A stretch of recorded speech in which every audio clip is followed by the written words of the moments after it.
Let's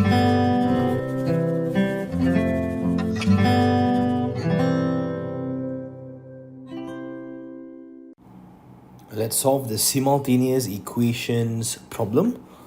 5a plus b is equals to 13. Now this is equation number 1. Negative 4a plus 3b is equals to negative 18. So this is equation number 2. Now to solve this, you can use either substitution or elimination. Okay, so let us practice our substitution method. So from equation number 1, b is equals to 13 minus 5a. Okay, so this method requires you to express one of the terms as a subject of the formula.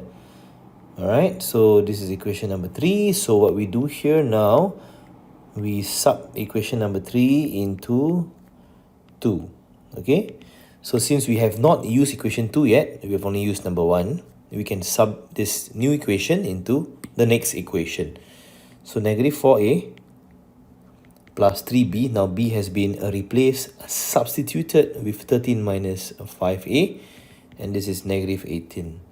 So negative 4a minus plus 39, so we do a rainbow method here, minus 15a, and everything is equal to negative 18.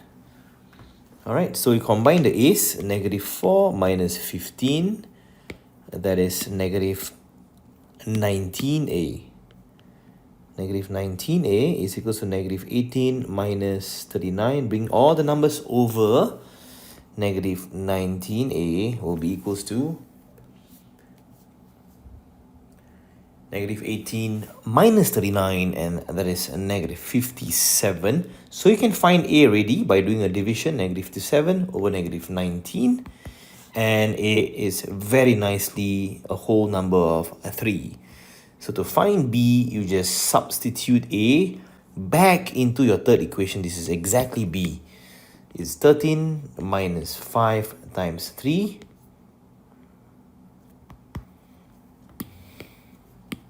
So b is 13 minus 15, which is negative 2. Therefore, a is 3 and b is negative 2. And we are done with this simultaneous question. We solved this via the substitution method.